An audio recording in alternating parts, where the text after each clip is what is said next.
Olá, está começando o programa Justiça e Trabalho com as principais notícias e decisões da semana da Justiça do Trabalho Potiguar. Eu sou Heloísa Guimarães, apresentadora do programa Justiça e Trabalho. Sou branca, tenho estatura mediana, olhos e cabelos castanhos e estou vestindo uma blusa laranja. O cenário do programa é azul com a logomarca JT, Justiça e Trabalho. Hoje você vai ver que o TRT-RN realiza uma campanha em prol da saúde mental, é o Janeiro Branco. Sejusc Natal concilia processo de 12 anos e trabalhador que sofreu acidente vai receber R$2,5 milhões de reais. Empresa é condenada por cárcere privado de trabalhadora que denunciou o chefe. E ainda, nessa edição, tem uma entrevista com o procurador do trabalho, Luiz Fabiano Pereira. Vamos falar sobre uma campanha contra o trabalho infantil que costuma aumentar nesse período de férias escolares. Então não sai daí que o programa Justiça e Trabalho está só começando.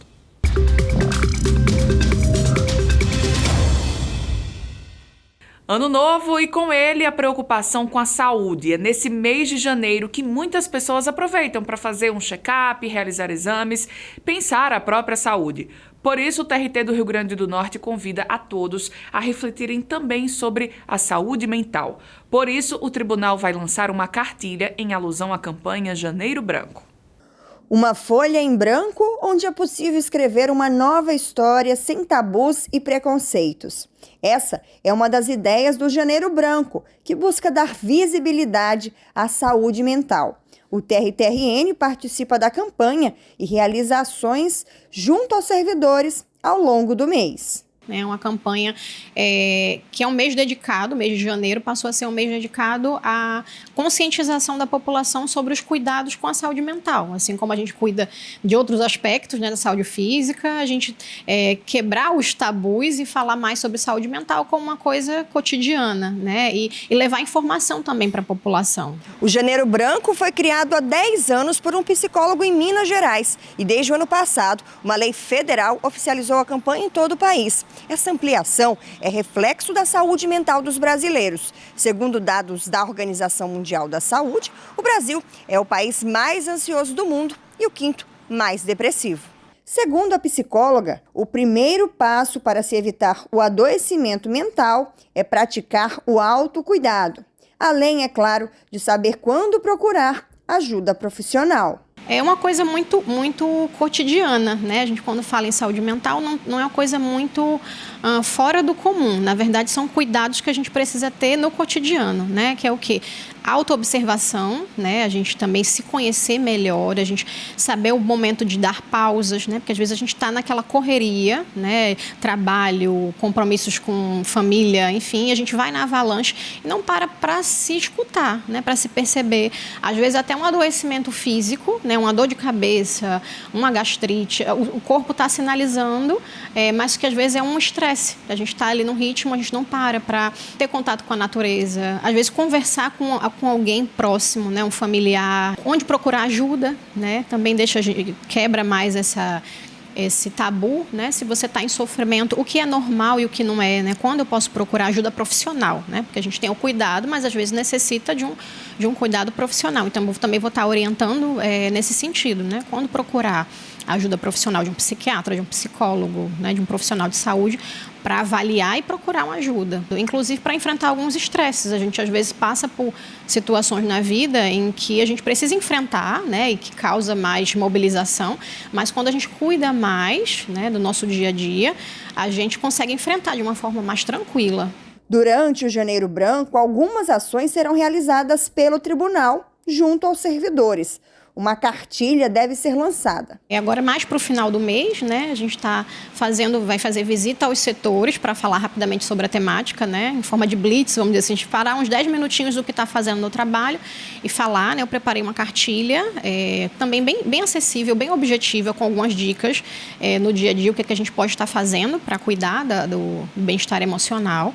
O ambiente de trabalho também, formas, né, o gestor às vezes pode estar deixando a equipe um pouquinho mais saudável, né, deixar esse ambiente mais saudável desse ponto de vista. E a gente está abrindo espaço para dialogar no trabalho sobre isso, né? Criar uma cultura de que a saúde mental é algo que faz parte da saúde integral e que entra no rol para a gente cuidar de tudo, né? Então, como eu falei, não criar um preconceito, né? O estigma que há muitos anos a gente tem em torno disso, né? Então, quanto mais a gente fala, mais a gente vai quebrando isso e vai botando como uma coisa cotidiana, né? Culturalmente, né? Um processo que se arrastava há 12 anos foi finalmente conciliado com a ação do Sejusc, o Centro Judiciário de Solução de Conflitos do TRTRN. Um trabalhador que prestava serviço num condomínio em Natal e foi vítima de acidente de trabalho vai receber R$2,5 milhões parcelados como forma de indenização. O processo tramitava pela 7ª Vara do Trabalho do TRTRN, mas foi através da conciliação que ele chegou ao fim. O trabalhador, vítima de acidente no condomínio em que trabalhava, irá receber uma indenização de R$2,5 milhões. De um lado estava o trabalhador com sequelas, que há cerca de 12 anos aguardava uma solução. E de outro, as 111 famílias que moram no condomínio de classe média baixa e que não tinham condições de fazer o pagamento da indenização. O consenso entre as partes foi mediado pelo Sejusc Natal, o Centro Judiciário de Solução de Conflitos do TRTRN. Então, após uma longa negociação, foram mais de 6 meses de negociação, né? Nós conseguimos chegar a esse valor que tanto vai atender aos condôminos que poderão pagar se comprometerem, como também vai atender ao reclamante que vai receber o que lhe é devido e, com isso, começar a sua nova vida ao lado da sua família. O parcelamento da indenização foi um dos pontos importantes para solucionar o conflito. O acordo ele vai ser feito em 5 anos, né? Vão ser parcelas mensais que serão pagas diretamente ao reclamante, né? E com isso ele vai, né, recebendo aos poucos esse valor. E a cada ano foi incluído um reajuste, porque também 5 anos sem reajuste, né?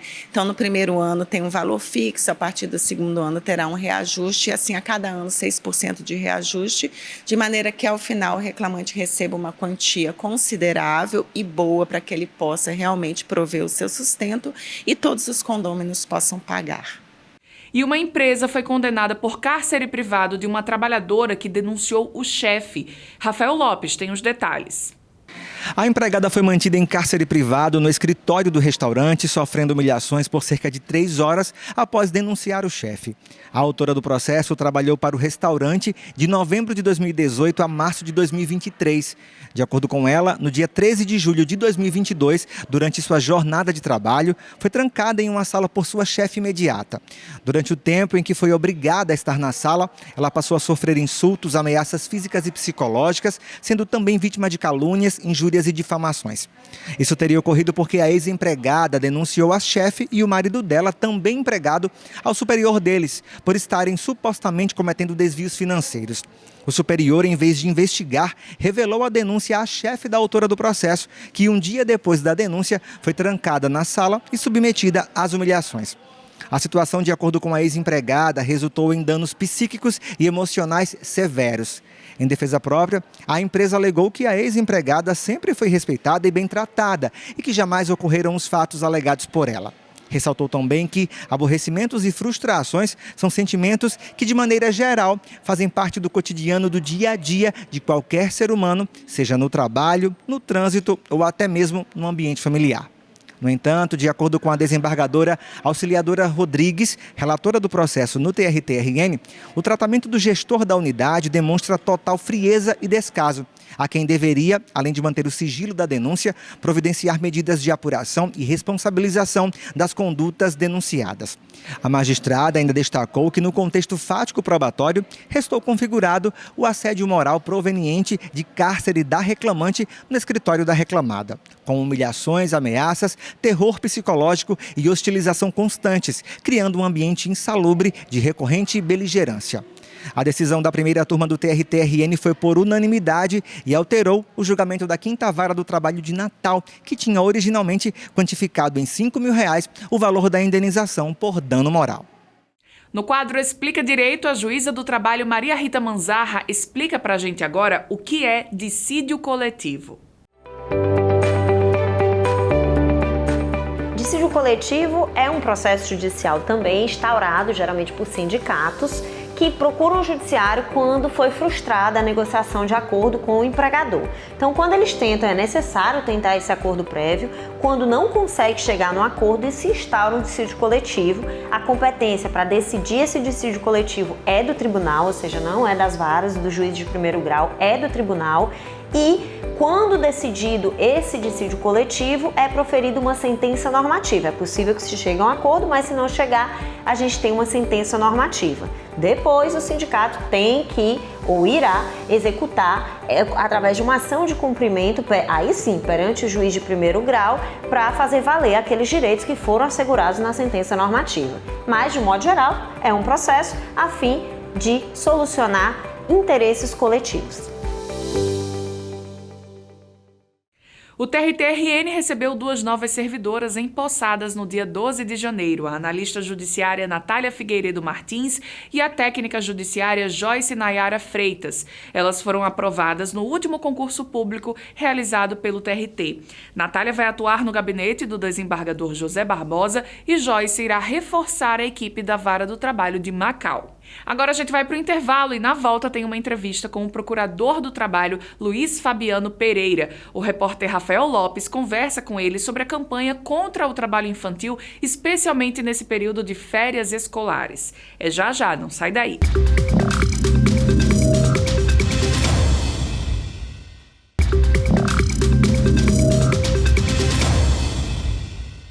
E final e começo de ano é época de férias escolares e com isso abre-se a possibilidade de acontecer algo que não deveria ocorrer na prática, casos envolvendo o trabalho infantil. Para tratar sobre esse assunto, a gente recebe agora no programa Justiça e Trabalho o Dr. Luiz Fabiano Pereira, procurador do trabalho e titular regional da CORDE Infância do Ministério Público do Trabalho. Dr. Luiz Fabiano, mais uma vez, muito obrigado pela presença do senhor aqui no programa Justiça e Trabalho, viu? Eu que agradeço o interesse. Doutor Luiz, a gente já começa falando sobre uma campanha, né, do MPT aqui no estado, campanha Férias Sem Trabalho Infantil. Queria que você explicasse para a gente inicialmente como é que vocês desenvolveram essa campanha, se já é de praxe a realização dela nesse período do ano, tendo em vista que é uma pauta bem delicada, viu? Esse ano a Justiça do Trabalho, junto com o Ministério Público do Trabalho, e também o Ministério do Trabalho, né, e Previdência Social resolveram, né, implementar essa campanha, né, especificamente nesse período de início de ano. Né. Esse é um período bastante propício porque a gente sabe que, junto com as férias escolares, né, e também com a intensificação das atividades de turismo, né, de lazer, né, sobretudo aqui na nossa região, a gente percebe que existe assim, um ambiente, né, mais propício ao aumento do número de crianças sendo exploradas, crianças e adolescentes, né, sendo exploradas em várias atividades, inclusive atividades relacionadas com férias, né, relacionadas com lazer e turismo. Então, a gente entende que é um momento bastante oportuno da gente chamar a atenção da sociedade para a necessidade de não colaborar, de não, vamos dizer assim, de não promover, de não aceitar, né, esse tipo de violação dos direitos da criança e do adolescente. Uma discussão mais ampla na sociedade. Perfeito, importantíssimo. Doutor Luiz, inclusive, o lançamento oficial dessa campanha, né, que tem um título, Férias Sem Trabalho Infantil, aconteceu no dia 19 de dezembro, já para pegar esse finzinho de ano que passou, né? Isso, coincidindo, né, com esse período, justamente de férias escolares, né, e também dessas atividades de lazer, né, de exploração de atividades em ruas, logradouros, né, praias. A gente sabe que o trabalho infantil ele tem origem, né, na pobreza e na extrema pobreza das famílias, tem origem na profunda desigualdade social, né, em que a gente vive, né, e que os mecanismos de enfrentamento para a erradicação do trabalho infantil, eles passam, né, pela inclusão de famílias, pelo acompanhamento de famílias, né, pela estruturação e fortalecimento da rede de proteção à criança e adolescente, né, pela profissionalização e inserção protegida dos adolescentes no mercado de trabalho, né? Então, passa por várias iniciativas de políticas públicas em geral. Mas aí, nesse período, a gente quer fazer esse destaque, né? Justamente para que, principalmente, as pessoas que são consumidoras, né, de serviços, de bens e serviços, que percebam, né, a exploração de crianças e adolescentes, que elas possam, né, estar cientes, né, do grande malefício, né, disso para o desenvolvimento dessas crianças, desses adolescentes, né, que ela, de alguma forma, evite contribuir, né, evite comprar ou contratar crianças e adolescentes para qualquer tipo de atividade ou aquisição de qualquer mercadoria, qualquer produto, né, e também que essas pessoas sejam convidadas a denunciar, né. Nós temos um serviço na Presidência da República, que é o Disque 100, né, é um mecanismo bastante interessante de denúncia, né, dos casos de exploração de crianças e adolescentes. Essas denúncias são repassadas, né, para os órgãos competentes, e temos também aqui no Ministério Público do Trabalho o site mpt.mp.br, né, a gente disponibiliza um canal de denúncias, né, que é o que a gente entende que é o mais acessível, né, o mais prático, né, o canal de denúncia, tanto do MPT quanto do Disque 100 também é bastante efetivo. E aí essa campanha é mais uma oportunidade da gente levantar a questão, né, e discutir. Claro, não é só a partir daquilo que a gente vê, mas também a gente precisa fazer essa discussão mais ampla, e eu acho que a campanha chama a atenção, né, para a gente, de alguma forma, conversar e aprofundar o conhecimento acerca dessa situação. Com certeza, super importante. Doutor, e antes da gente encerrar a nossa entrevista, eu queria tirar uma última dúvida com o senhor. Quais os encaminhamentos que podem acontecer com os familiares, os responsáveis dessas crianças que forem identificadas nessa situação de trabalho infantil? O que é que pode acontecer para essas famílias? O que deveria acontecer para essas famílias era elas serem inseridas em programas, né, de acompanhamento, né, de assistência, né, programas de assistência social, porque hoje a gente entende que as famílias são tão vítimas quanto as crianças, certo? E a rede de proteção, ela tem por finalidade dar uma atenção mais integral, uma atenção que consiga promover, né, melhorar a condição socioeconômica dessas famílias, para que elas não precisem expor, né, seus filhos a situações de risco ou situações de exploração. Então, hoje, se a gente pensar em responsabilização, a gente vai ver que a responsabilidade é maior do poder público, é maior da administração pública de uma forma geral, do que propriamente das famílias. Tá aí, doutor Luiz Fabiano Pereira, mais do que explicado. Doutor Luiz, mais uma vez, muito obrigado, viu, pela disponibilidade do senhor em trazer essa pauta super importante aqui para o programa Justiça e Trabalho, viu? Muito obrigado. A gente conversou com o doutor Luiz Fabiano Pereira, procurador do Trabalho, titular regional da Cordinfância, né? Setor do Ministério Público do Trabalho aqui do Rio Grande do Norte, que tratou com a gente sobre a campanha Férias Sem Trabalho Infantil. Heloísa, é com você. O programa Justiça e Trabalho desta semana fica por aqui. Continue por dentro da atuação do TRT-RN através do nosso site, canal no YouTube e das redes sociais do Tribunal. Até a próxima edição.